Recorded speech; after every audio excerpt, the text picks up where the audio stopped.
वक्रतुंड महाकाय सूर्यकोटी समप्रभ निर्विघ्नं कुरु मे देवो सर्वकार्येषु सर्वदा. पुंडलीकवरदारी विठ्ठल श्री ज्ञानदेव तुकाराम पंढरीनाथ भगवान की जय. माऊली ज्ञानेश्वर महाराज की जय. जगद्गुरु संत तुकाराम महाराज की जय. सब संतन की जय. माऊली महावैष्णव ज्ञानोबारायांच्या परमश्रेष्ठ अशा ज्ञानेश्वरी ग्रंथाच्या विवेचनामध्ये आपण अर्जुनाच्या विचलित झालेल्या मनस्थितीपर्यंत आलो आहोत, ज्याच्यामध्ये आपल्या शत्रुपक्षामध्ये आपल्याच ओळखीच्या लोकांना बघून अर्जुनाचं मन मोहग्रस्त झालेलं आहे. आणि असा मोहग्रस्त अर्जुन काय बोलायला लागला याचं आपण वर्णन ऐकत होतो. म्हणोनी असता धीरू गेला हृदया द्रावो आला जैसा चंद्रकळी शिवतला सोमकांतू. अर्थात त्यामुळे त्याचे स्वाभाविक धैर्य निघून जाऊन त्याच्या हृदयात हृदयेचा पाझर फुटला. ज्याप्रमाणे चंद्रकिरणांचा स्पर्श होण्याबरोबर चंद्रकांत मण्यास पाझर फुटतो. चंद्रकांत नावाचा एक मणी आहे, ज्या मण्याला चंद्रकिरणांचा स्पर्श झाल्याबरोबर तो चंद्रकांत नावाचा मणी त्याच्यातून पाणी बाहेर यायला लागतं. अगदी तीच अवस्था या अर्जुनाची झालेली आहे. तो मोहानग्रस्त झाल्यामुळं त्याच्या अंतःकरणात जो धीर होता तो धीर निघून गेलेला आहे. तयापरी पार्थू अतिस्नेहे मोहितू मग सखेत असे बोलतू श्री अच्युतेसी. त्याप्रमाणे अर्जुन अतिस्नेहाने मोहित झाला व मग खेदयुक्त अंतःकरणाने श्रीकृष्णाशी बोलू लागला. आणि मोहयुक्त झालेला अर्जुन भगवान श्रीकृष्ण परमात्म्याला काय बोलतो याचं पुढं श्रीमद भगवत गीताकारांनी वर्णन केलं. कारण अर्जुनाची ही जी अवस्था आहे ती अतिस्नेहानं मोहित झालेली अवस्था आहे. या अवस्थेला आपण नीटपणे समजून घेणार आहोत, पण त्याआधी भगवद्गीताकार काय म्हणतात ते बघूयात. अर्जुन उवाच दृष्ट्वेवं स्वजनं कृष्णं युत्सं समुपस्थितं. 28व्या श्लोकाचा हा उत्तरार्ध अर्जुनाचा आहे. सीदन्ति मम गात्राणि मुखं च परिशुष्यति वेपथुश्च शरीरे मे रोमहर्षश्च जायते गाण्डीवं स्रंसते हस्तात् वक्चैव परिदह्यते न च शक्नोम्यवस्थातुं भ्रमतीव च मे मनः. हे कृष्णा, युद्धाच्या इच्छेने रमभूमीवर प्राप्त झालेले बंधूस पाहून माझी गात्रे शिथिल झाली आहेत, तोंडाला कोरड पडली आहे, शरीर कापू लागले आहे, अंगावर रोमांच उभे राहिले आहेत, हातातून गांडीव धनुष्य गळून पडले, सर्व शरीरात दाह उत्पन्न झाला आहे. मी या ठिकाणी उभा राहण्यास समर्थ नाही, जणू काय माझे मन भ्रमल्यासारखे झाले आहे असं अर्जुन म्हणतायत. अर्जुनाची ही अवस्था समजून घेण्यासारखी आहे. साधनेच्या क्षेत्रामध्ये किंवा मनुष्य प्राण्यांमध्ये आपल्याला 3 प्रकार स्वभावाचे मानवी स्वभावाचे पाडता येतात. महाभारतामध्ये उदाहरण घेऊन सांगायचं झालं तर ती 3 उदाहरणं म्हणजे एक दुर्योधन, दुसरा अर्जुन आणि तिसरे धर्मराज युधिष्ठिर. या 3 प्रकारच्या मानसिकतेचे लोक साधारणपणे आपल्याला दिसतात. दुर्योधन नावाच्या वृत्तीची म्हणा, दुर्योधनासारख्या वृत्तीची जी माणसं आहेत ती माणसं आपल्या अंतःकरणामध्ये असलेली जी नास्तिकता आहे ती उघडपणे बोलतात. त्यांच्या मनातला स्वार्थ, त्यांच्या मनातले विकार ते उघडपणे बोलून दाखवतात. आणि आपण विकारी आहोत, आपल्यामध्ये दोष आहेत हे स्वीकारून ते आपलं जीवन व्यतीत करत असतात. परिणामांची त्यांना कोणत्याही प्रकारची भीती नसते. जेव्हा भोगायचे असतील तेव्हा आपण परिणाम भोगू अशी मानसिकता या मानसिकतेच्या लोकांची असते. त्यांना आपण साधारणपणे दुर्योधन म्हणतो. ही वृत्ती त्या लोकांसाठी ज्यांची ती आहे त्यांना त्रासदायक आहे, घातक आहे. कधी ना कधीतरी त्यांना त्यांचं फळ मिळणार आहे. याच्या उलटची एक वृत्ती आहे जी धर्मराज युधिष्ठिराची आहे, की जे स्वतःला ईश्वरनिष्ठ समजतात ते ईश्वरनिष्ठ आहेतही, ईश्वराची साधनाही करतात, पण साधना करतानाही मनामध्ये जर कोणते प्रश्न आले तर मोकळेपणाने कुणासमोर ते मांडावेत असं या लोकांना वाटत नाही. आता याची कारणं वेगवेगळी असू शकतात. एकतर लोकांमध्ये आपलं जे नाव आहे, आपला जो लौकिक आहे तो मोठा आहे, लोकांमध्ये आपल्याला मान मिळतोय, लोक आपल्याला ज्ञानी मानतायत, ज्ञानी समजतायत, आणि मग आपण जर ज्ञानी म्हणून जगात वावरतोय तर आपल्या मनातल्या शंका आपण लोकांपुढं मांडल्या तर आपल्या त्या समाज मान्यतेला बाध येईल असंही त्यांना वाटतं. एक बाजू अशी असते की त्यांच्यातला अहंकार त्यांना हे करू देत नसावा. आणि धर्मराज युधिष्ठिर म्हणजे अशी साधनेच्या क्षेत्रातली लोक आहेत की जे आहेत आस्तिक, ज्यांची ईश्वरावर श्रद्धा आहे, जे साधनारत आहेत, साधनाही करतायत, पण साधना करताना या गोष्टीची जाणीव आहे की अजूनही आपण अंतिम अवस्थेला पोहोचलेलो नाही आहोत. पण अंतिम अवस्थेला पोहोचलो नसू तरी त्या अवस्थेला पोहोचण्यासाठी ज्या काही मानसिक शंकांचं समाधान गरजेचं आहे, मनातल्या प्रश्नांची उत्तरं शोधणं गरजेचं आहे, ती उत्तरं कुणाला विचारायची याबद्दलची त्यांच्या मनामध्ये साशंकता असते. आणि अशी ही लोक आपल्या आध्यात्मिक प्रगतीपासून वंचित असतात. भलेही त्यांच्यासाठी आध्यात्मिक प्रगती सोपी असते, ते सहजपणे अंतिम अवस्था प्राप्त करू शकतात, पण केवळ आपला अहंकार पोचल्यामुळं ते तिथपर्यंत पोहोचू शकत नाहीत. अर्जुनाच्या मनात निर्माण झालेला संभ्रम धर्मराज युधिष्ठिराच्या मनात नव्हता का? तर तो होता, आणि तो असायला हवा होता. नंतर आपण धर्मराज युधिष्ठिराच्या तोंडी जे काही वाक्य ऐकतो त्याच्यावरून लक्षात येतं की धर्मराज युधिष्ठिरालाही नंतरच्या काळात ही खंत होती की आपण पांडवांमध्ये श्रेष्ठ असून सुद्धा या महायुद्धाला आपण रोखू शकलो नाही, आपल्याच लोकांच्या मरणाला आपण कारणीभूत ठरलो, अशा आशयाचे उद्गार आपल्याला धर्मराज युधिष्ठिराच्या तोंडी आलेले दिसतात. पण महायुद्धाच्या प्रसंगात या आपल्या मनातल्या द्विधा मनस्थितीबद्दल धर्मराज युधिष्ठिराने कुणाला प्रश्न विचारले नाहीत. अर्जुन या दोघांपेक्षा वेगळी आणि थोडीशी विपरीत अशी मनस्थिती आहे. अर्जुन आस्तिक आहे, अर्जुनाची ईश्वरावर श्रद्धाही आहे, अर्जुन ईश्वरनिष्ठ म्हणून प्रसिद्धही आहे, भगवान श्रीकृष्णाचा निस्सीम भक्त, निस्सीम अनुयायी, एक चांगला साधक म्हणून अर्जुनाची ख्याती आहे. धर्मराज युधिष्ठिरापेक्षाही कृष्ण परमात्म्याच्या जवळचा माणूस म्हणून ओळख आहे अर्जुनाची. पण अर्जुन हा प्रामाणिक आहे. अर्जुन आपल्या मनस्थितीच्या संदर्भात प्रामाणिक आहे.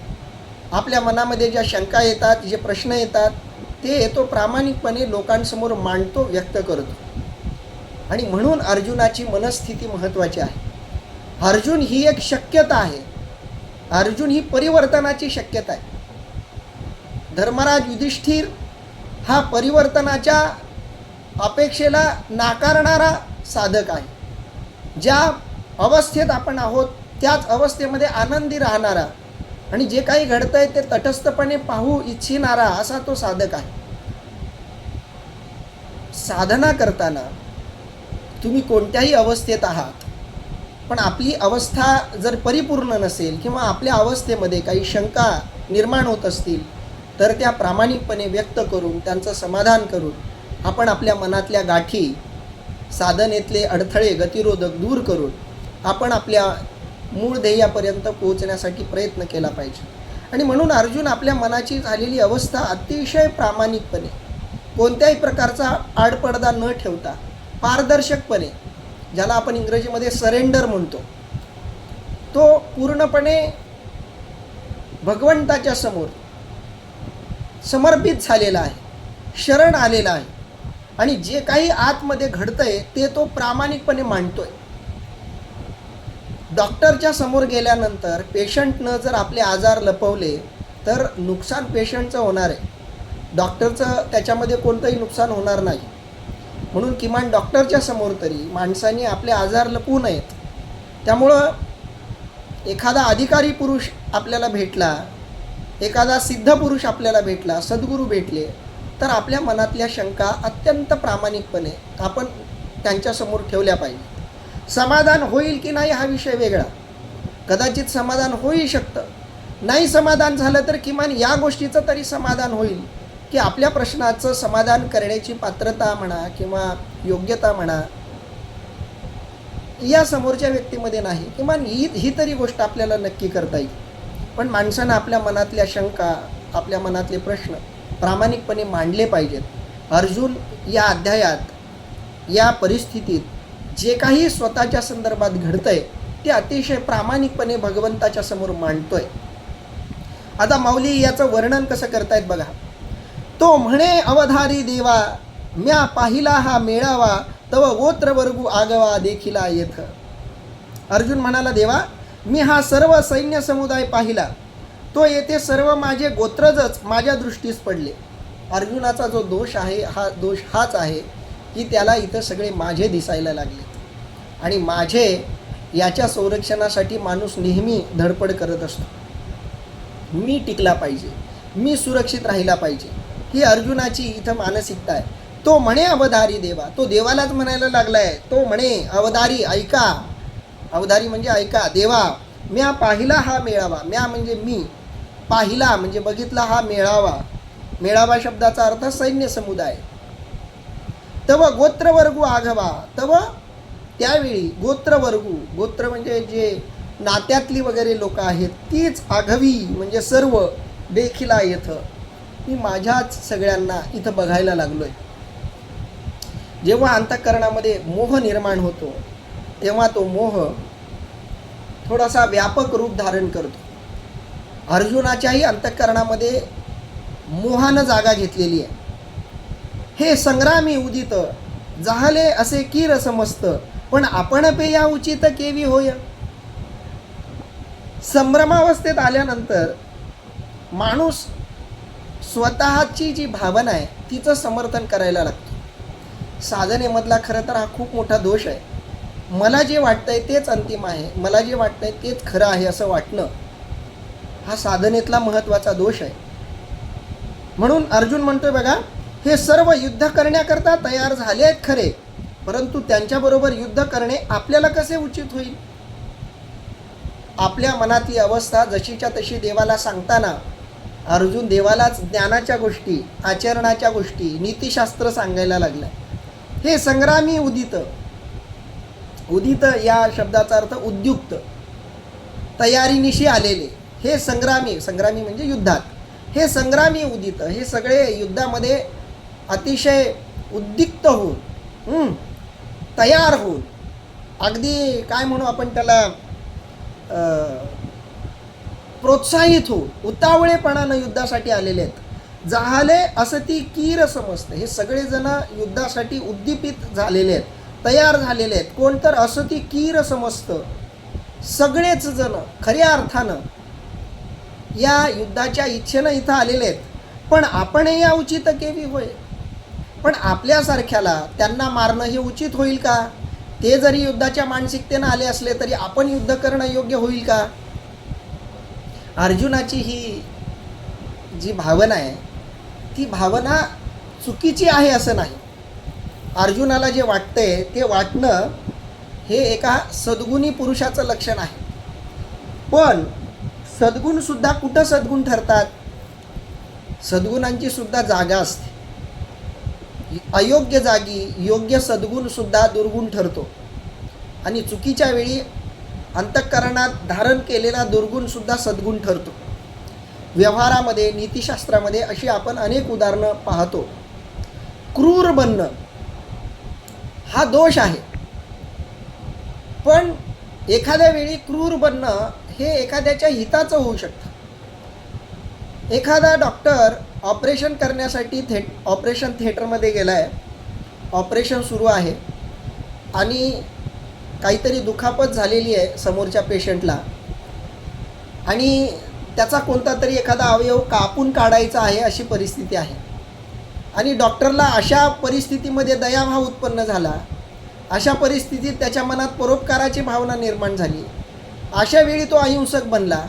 मी शस्त्र चालवणार नाही, शस्त्र चालवणं हे लोकांच्या हिताचं नाही, मी आता हे शस्त्र क्रिया केली तर समोरच्या माणसाच्या शरीराचा रक्तस्राव होईल, अशा गोष्टी जर त्यावेळी तो धरून बसला तर तो इतर वेळी असलेला सद्गुण त्या प्रसंगामध्ये दुर्गुण ठरतो. इतर वेळी शस्त्र न उचलणं हे सद्गुणाचं लक्षण आहे, पण ऑपरेशन थिएटरमध्ये डॉक्टरनं ऑपरेशन करण्यासाठी शस्त्र उचललीच पाहिजेत. युद्धभूमीमध्ये युद्ध चालू आहे, समोर शत्रू आहेत, त्यांच्याकडून गोळीबार चालू आहे. अशा वेळी जर आपला सैन्य म्हणू लागला की मी हिंसेचं समर्थन करत नाही, मला गांधीवाद मांडायचा आहे, मला अहिंसक व्हायचं आहे, मला महावीर वर्धमान महावीरांसारखं व्हायचं आहे, त्यांचं तत्त्वज्ञान युद्धभूमीवर जर आपण स्वीकारायला लागलो तर ते सद्गुणसुद्धा त्या ठिकाणी दुर्गुण ठरतात. आणि हिंसेच्या वेळी म्हणजे एखादं धार्मिक कार्य आहे, कीर्तन प्रवचनासारखा प्रसंग आहे, तिथं एखाद्या व्यक्तीनं काहीतरी दुष्कृत्य केलं आहे, त्यावेळी जर तुम्ही त्याच्याबरोबर मारामारी करायला लागलात, तिथं शस्त्र उचलायला लागलं तर तेही चुकीचं आहे. त्यावेळी तुम्ही अहिंसक व्हायला पाहिजे. भलेही समोरचा माणूस चुकत असला तरी त्याला आपल्या परीनं समजून सांगायला पाहिजे, जेणेकरून आजूबाजूला जे वातावरण आहे ते भंग होणार नाही याची आपण काळजी घेतली पाहिजे. त्या वेळी त्या वातावरणाला अनुसरून कर्म करणं हे जीवाचं कर्तव्य आहे. शब्द लक्षात घ्या. त्यावेळी त्या वातावरणाला अनुसरून, त्या वातावरणाला अनुकूल, त्या वातावरणाला आदर्श ठरेल असं आचरण करणं हे जीवाचं कर्तव्य आहे. जेव्हा आपण पेरणीचं वातावरण येतं, पेरणी करण्याचं आवाहन निसर्ग करतं, त्यावेळी पेरणी करणं हे शेतकऱ्याचं कर्तव्य आहे. तुकोबाराय तर म्हणतायत, मळे झाकून या करीती पेरणी. शेतकरी तोच आहे जो पेरणी करण्याचा संकेत आल्यानंतर घरातलं प्रेत कार्यसुद्धा बाजूला ठेवतो आणि पेरणी करतो. शेतकऱ्याचं ते कर्तव्य आहे. निसर्ग जेव्हा तुम्हाला आवाहन करतं, तुम्हाला संदेश देतं की आता पेरणी करण्याची वेळ आहे, तर शेतकऱ्याचं कर्तव्य आहे पेरणी करणं. त्यावेळी त्यानं ते न करता इतर गोष्टींमध्ये लक्ष घालणं हे त्याच्या कर्मसिद्धांताला बाधा पोहोचवणारं आहे. एखादा शिक्षक शिकवतोय, शिकवताना त्याला अचानक इतर कोणत्या गोष्टीचा आक्षेप आला आणि त्यानं आपलं शिक्षणाचं काम बाजूला ठेवलं तर ते सुद्धा त्याच्या कर्मसिद्धांतामध्ये बाधा आणणारं आहे. आणि म्हणून आपण ज्यावेळी जे कर्म करतोय ते कर्म आपण आजूबाजूच्या वातावरणाला अनुकूल असं केलं पाहिजे. अर्जुनाच्या मनात अहिंसा जर त्या क्षणाला निर्माण झाली असती, ज्या क्षणाला दुर्योधनानं कोणत्याही प्रकारची जमीन तुम्ही पांडवांना देणार नाही असं दुर्योधन जेव्हा म्हणाला, तेव्हा अर्जुनानं जर ठरवलं असतं की ठीक आहे, तुला काहीच द्यायचं नसेल तर देऊ नको, आम्ही संन्यास घेऊन कुठंतरी हिमालयाला निघून जाऊ, पण मी हिंसा करणार नाही, युद्ध करणार नाही, अशी भाषा त्यावेळी अर्जुनानं कदाचित वापरली असती तर एखाद्या वेळी त्याचं ते बोलणं समर्थनीय ठरलं असतं. मुळात क्षत्रियाला या गोष्टी शोभणाऱ्याच नाहीत, पण तरी आताचा जो प्रसंग आहे तो अतिशय वेगळा आणि विपरीत आहे. आता युद्धाची गर्जना झालेली आहे, रणशिंग युद्धाचं फुंकलं गेलेलं आहे, शंख वाजवले गेलेले आहेत, समोरच्या शत्रू सैन्याकडून बाणांचा वर्षाव व्हायला लागला आहे.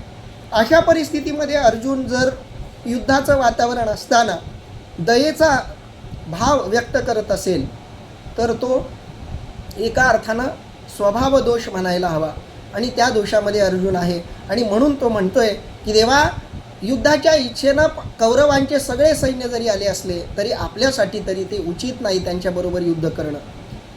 येणे नावेची नेनो काही, मज आपण पे सर्वथा नाही, मन बुद्धी ठाई स्थिर नोहे. आता हे बोलतोय खरं अर्जुन, पण अर्जुनाच्या मनात येतोय मी हे कुणाला शिकवतोय, मी हे कुणाला सांगतोय, देवाला सांगतोय. देवाला कळत नाहीत का या गोष्टी, हेही अर्जुनाच्या मनात येत आहे. आणि म्हणून मनात जे येत आहे ते अगदी भ्रमित माणसासारखं अर्जुन इथं बोलायला लागला आहे. अर्थात यांच्याशी युद्ध करण्याची गोष्ट काढताच मला काही सुचेनासे झाले, यांच्याबरोबर युद्ध करायचं म्हटल्याबरोबर मला काहीच सुचत नाही आहे. आणि मन बुद्धीही स्वस्थ राहत नाही आहे. माझं मन माझी बुद्धी आता स्वस्थ राहत नाही आहे. साधना असो किंवा कोणतंही कर्म असो, त्या कर्मामध्ये मनप्रवृत्ती झाली तरच ते कर्म करण्यात समाधान असतं. मनात नसेल तर जीवावर केलेलं कर्म कोणत्याही प्रकारचं फळ देत नाही. तुम्ही पूजा करत असाल, साधना करत असाल, पण ती साधना करताना तुमचं मन जागेवर नाही, तुमची मानसिकता ठीक नाही, तुमचं मनच त्या साधनेत नसेल तर ती साधना तुम्हाला कोणत्याही प्रकारचं फळ देणार नाही. आणि म्हणून युद्धाच्या परिस्थितीमध्ये युद्ध करण्याची मानसिकताच नसल्यामुळं अर्जुन प्रामाणिकपणे देवाला सांगतोय की देवा, यांच्याबरोबर युद्ध करायचं असं म्हटल्याबरोबर येणे नावेची नेनो काही, यांच्याबरोबर युद्ध करायचं याचं नुसतं नाव जरी घेतलं तरी माझं आपणपे सर्वथा नाही, तर मला सर्वार्थानं स्वतःचीच आठवण राहत नाही. म्हणजे मी मलाच विसरून जातोय. मन बुद्धी ठाई स्थिर नोहे, माझं मन आणि माझी बुद्धी स्थिर राहत नाही आहे, स्वस्थ राहत नाही आहे. बघा, अर्जुन आपल्या मनाचा रोग, आपल्या मनाचं अस्वास्थ्य प्रामाणिकपणे भगवंताच्या समोर बोलून दाखवतोय की देवा, यांच्याबरोबर युद्ध करायचं म्हटलं की माझं मन आणि माझी बुद्धी स्थिर काही राहत नाही आहे. देखे देह कापत, तोंड असे कोरडे होतं, विकळता उपजत गात्रांसी. शरीरावर या मानसिकतेचे काय परिणाम झालेत ते अर्जुन इथं सांगतोय. इकडे पहा, माझ्या सर्व अंगास कापरे सुटले आहे, तोंडास कोरड पडली आहे आणि गात्रेही शिथिल झाली आहेत. आपल्या शरीरावर, आपल्या मनामध्ये काय चाललंय याचे परिणाम आपसूक पडत असतात.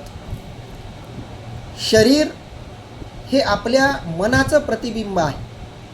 शरीरानं कितीही मनातल्या गोष्टी लपवण्याचा प्रयत्न केला तरीसुद्धा शरीर आपल्या मनातल्या घडणाऱ्या घटना घडामोडींचं प्रतिबिंब ठरत असल्यामुळं तुम्ही एखाद्या चांगल्या सूक्ष्म अभ्यासी माणसाकडून, साधकाकडून तुम्ही तुमच्या भावना लपवू नाही शकत.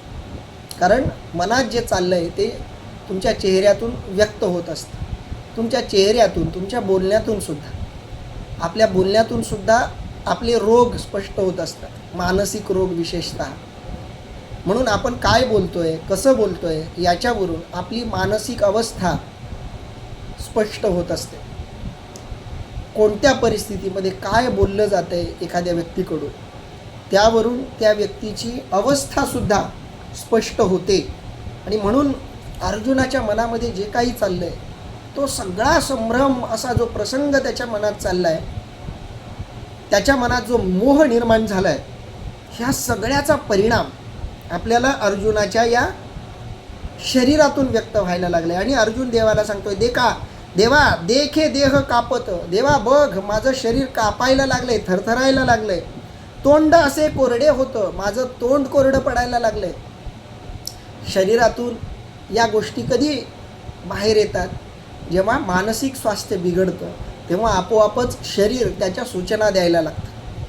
अगदी मनामध्ये चाललेला विक्षिप्त प्रसंग, मनातली घालमेल माणसाच्या चेहऱ्यातून लपवली जाऊ शकत नाही.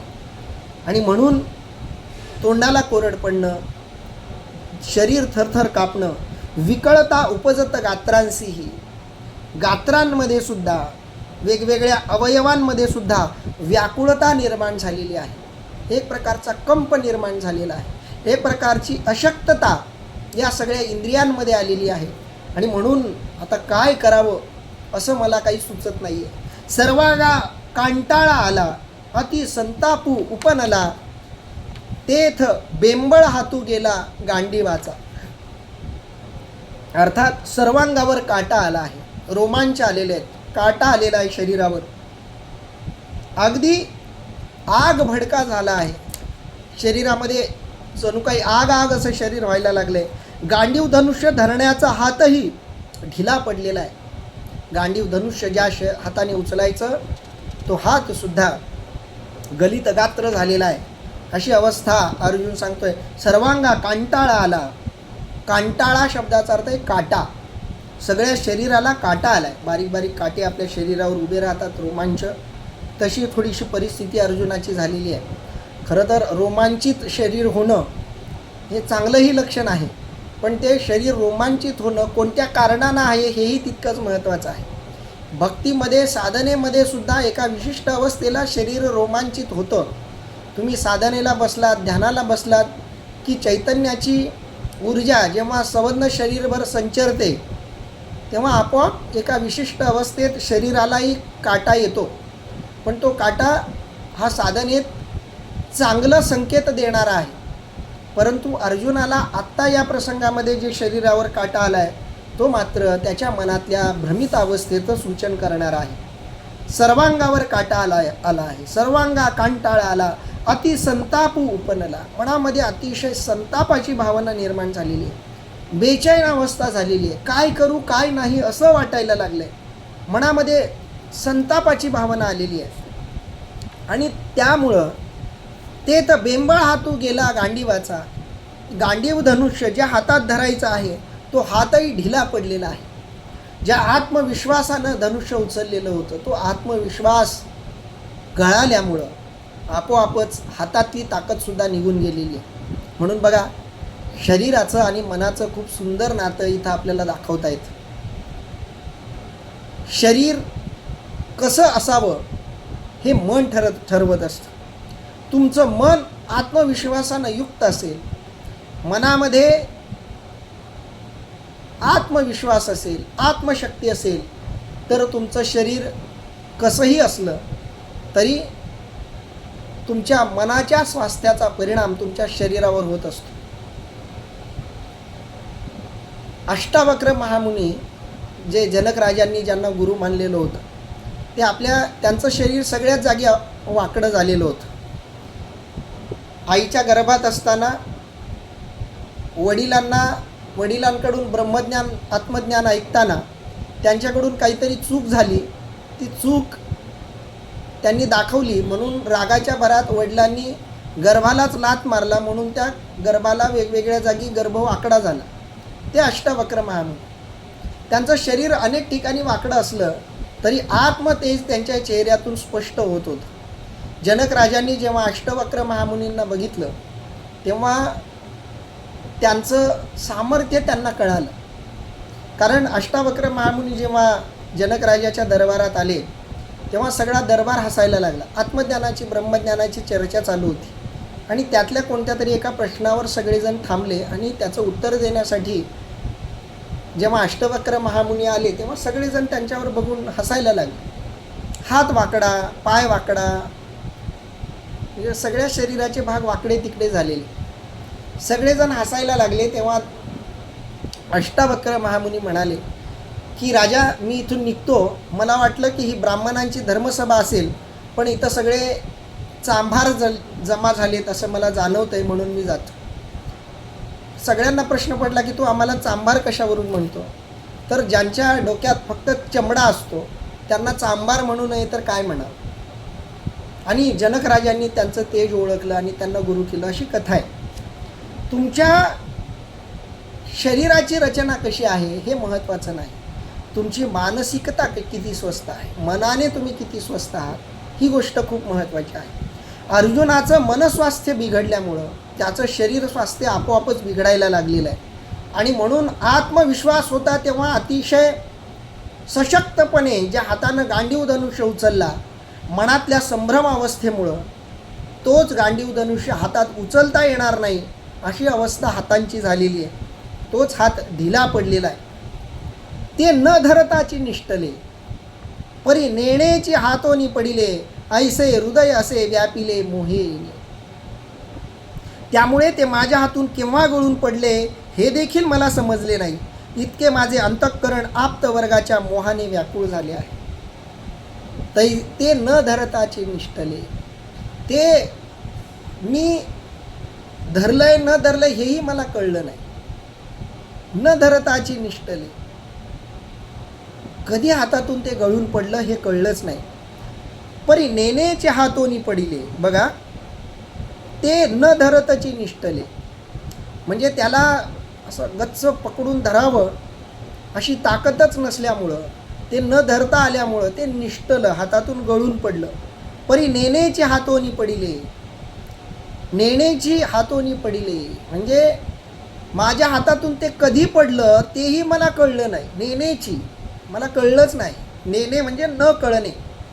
हातोनी पडले, कधी हातातून पडलं तेही मला कळलं नाही. ऐसे हृदय असे व्यापिले मोहीने, अशा मोहानं माझं हृदय व्यापलेलं आहे. माझ्या हृदयावर मोहानं अशा प्रकारे कब्जा केलेला आहे, असं अर्जुन इथं म्हणायला लागलाय. मोह हा विकार अर्जुनाच्या अंतःकरणात या प्रसंगात निर्माण झालेला आहे. आणि म्हणून अंतःकरणामध्ये चुकीच्या वेळेला मोह उत्पन्न झालेला हा अर्जुन एरवी कसा आहे याचं वर्णन माऊली करतायत बघा. जे वज्रापासोनी कठीण, दुर्धर अति दारुण, तयाहुण असाधारण हे स्नेह नवल. बघा, जे माझे अंतःकरण वज्रापेक्षाही कठीण असून कोणत्याही प्रतिकूल अवस्थेस दाद न देणारे व अतिनिष्ठुर आहे, तेच आज आप्तवर्गांविषयी इतके मोहित व्हावे हे मोठे आश्चर्य. बघा, अर्जुनाला स्वतःच्या मनाची जाणीवही आहे, स्वतःचं सामर्थ्यही माहिती आहे. आणि म्हणून अर्जुन म्हणतो की जे वज्रापासून कठीण, वज्र हे शस्त्रास्त्रांमधलं सगळ्यात कठीण असं शस्त्र, जे ददीची ऋषींच्या हाडांपासून बनलं आहे. व्रत्रासुराचा अंत ज्या शस्त्रानं केला, पर्वताला सुद्धा एका क्षणामध्ये पीठ करून टाकील, एवढी कठीणता ज्याच्यामध्ये आहे त्याला वज्र असं म्हणतात. एवढं कठीण असलेलं वज्र बघा, डोंगराला क्षणात राख, माती म्हणजे काय म्हणू आपण त्याला, पावडर करून टाकेल, एवढं कठीण असतं ते वज्र. जे वज्रापासूनही कठीण, वज्रापासूनही कठीण म्हणजे वज्रापेक्षाही कठीण. जे हृदय माझं, जे हे हृदय कसं होतं, निष्ठुर होतं, वज्रापेक्षाही कठीण होतं, दुर्धर अति दारुण, अर्थात भयंकर, दुर्धर, अवघडात अवघड असं, भयंकर निष्ठुर असं माझं हृदय होतं. चांगल्या चांगल्यांना सुद्धा माझ्या निष्ठुरतेचा प्रत्यय आलेला होता. मी कोणत्याही लोकांची हयगय करत नव्हतो, असं माझं हृदय होतं. तयाहुण असाधारण हे स्नेहल नवल. या स्नेहानं मात्र माझ्या एवढ्या कठीण अशा हृदयाला सुद्धा पाझर फोडलेला आहे. कारण स्नेह एकदा मनात निर्माण झाला की चांगली चांगली लोकंसुद्धा साधनेतून पतित होताना आपण बघतो. बघा, भगवान कृष्ण परमात्म्याचा अवतार आणि भगवान रामप्रभूचा अवतार बघा, दोघांनाही आपल्या मुलाला, पोटच्या मुलाला बरीच वर्ष बघता आलं नाही. प्रभू रामचंद्रजींची दोन्ही मुलं लवकुश जन्माच्या आधीच भगवंतापासून दूर गेले, वनामध्ये त्यांचा सांभाळ झाला. आणि 12-13 वर्षाचे झाल्यावर ते प्रभू रामचंद्रजींना भेटले. भगवान श्रीकृष्ण परमात्म्याच्या पोटी जन्माला आलेल्या कामदेवाचा अवतारसुद्धा भगवंताला स्वतःच्याही मुलाला लवकर बघता आलं नाही. का तर या घटनामधून भगवंतानं सांगितलं जगाला की तुम्ही मोहानं मोहित होऊ नका. कारण मोहानं माणूस मोहित झाला की तो कर्मापासून दूर जातो. भगवान श्रीकृष्ण परमात्मा ज्यांच्यावरती त्यांनी निस्सीम प्रेम केलं, राधा असेल, सगळे गोकुळातले गोपाळ असतील, गवळणी असतील, यशोदा माता असेल, नंदराजा असेल, या सगळ्यावर भगवंतानं प्रेम केलं. पण या प्रेमाचा त्यागही केला, निष्ठुरपणे त्याग केला. जेव्हा त्यांच्या लक्षात आलं की आपल्या कर्माच्या आड हे प्रेम येतं, प्रेम केलं पाहिजे, पण आपल्या कर्माच्या आड येणारं प्रेम हे आपल्या साधनेसाठी घातक आहे. आणि म्हणून जेव्हा कंसाला मारण्याची वेळ आली, जेव्हा धर्मकार्य करण्याची वेळ आली, तेव्हा भगवंतांनी सगळ्यांचा निरोप घेतला. आणि भगवंताला माहीत होतं की आता आपण लवकर या वृंदावनामध्ये येणार नाही आहोत. आणि आपण कायमचा या वृंदावनाचा निरोप घेणार आहोत, हे भगवंतानं सांगून निरोप घेतला. आणि जवळपास 100 वर्ष ते नंतर त्या वृंदावनाकडे गेले नाहीत. 100 वर्षानंतर काहीतरी एकदा त्यांनी राधेची भेट घेतल्याचा उल्लेख काही ठिकाणी येतो. एकदा उद्धवाला त्यांनी वृंदावनामध्ये पाठवल्याची कथा आपल्याला महाभारतातही श्रीमद भागवत महापुराणातही ऐकायला मिळते. उद्धव गीता नावाचा खूप सुंदर ग्रंथ महानुभावामध्ये त्याच आधारावर लिहिला गेला. उद्धवाला भगवंतानं केलेला उपदेश आणि त्या संदर्भातला प्रसंग श्रीमद भागवत महापुराणात खूप सुंदर तो प्रसंग रंगवलेला आहे.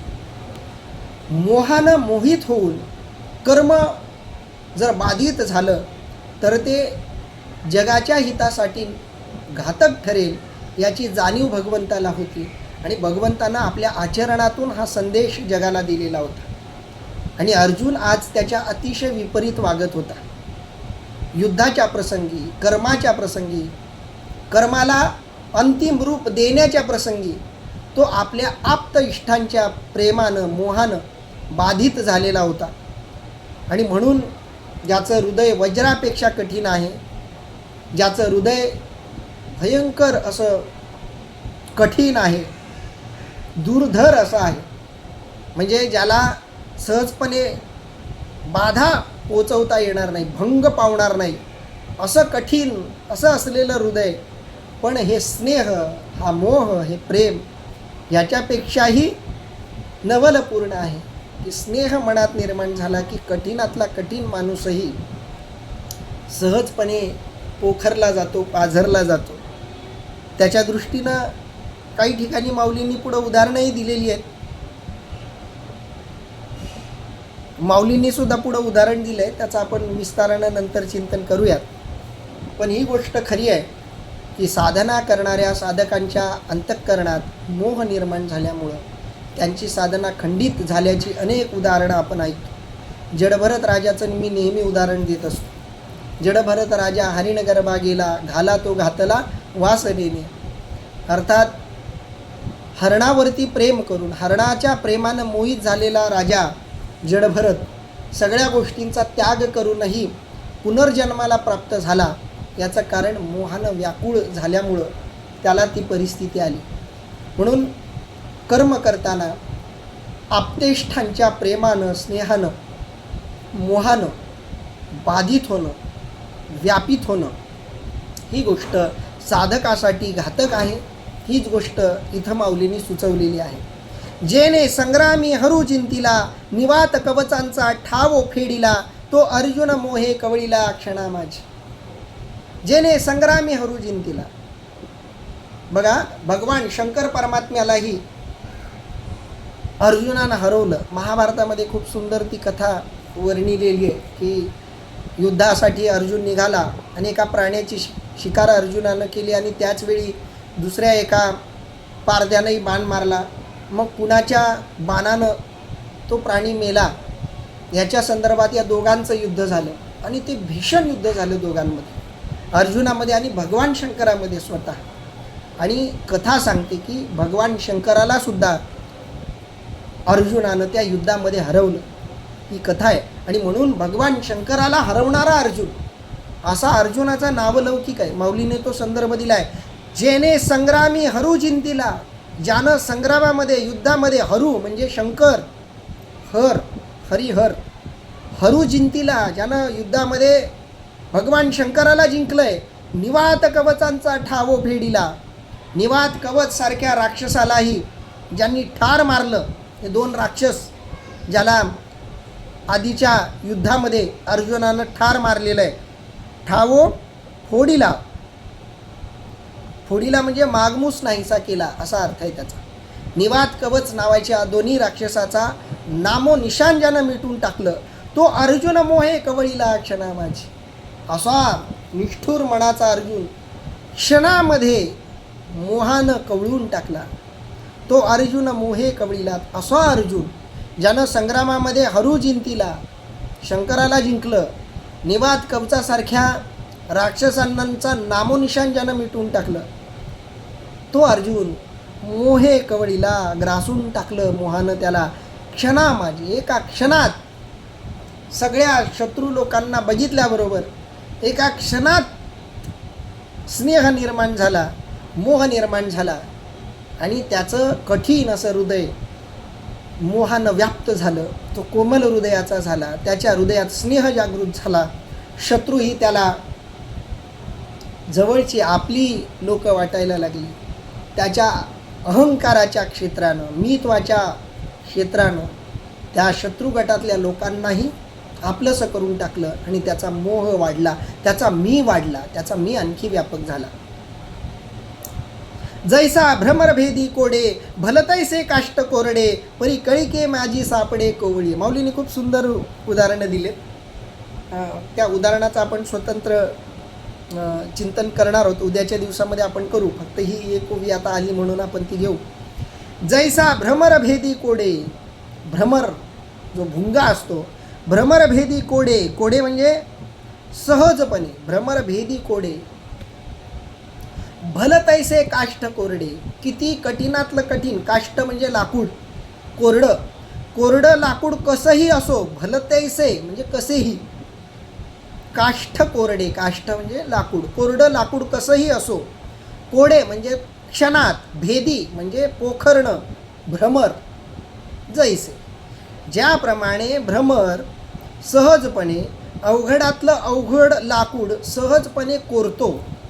आपण नेहमी बघतो बघा, भुंगे जे असतात लाकडाला पोखरतात, पोखरून त्या लाकडाचा भुगा करत करत करत त्या लाकडाला पूर्णपणे छेद देऊन त्या लाकडाला होत्याचं नव्हतं करून टाकतात. एवढी ताकद त्या भ्रमरामध्ये असते. जैसा भ्रमरभेदी कोडे भलतैसे काष्ट कोरडे परी कळिके माझी सापडे कोवळी.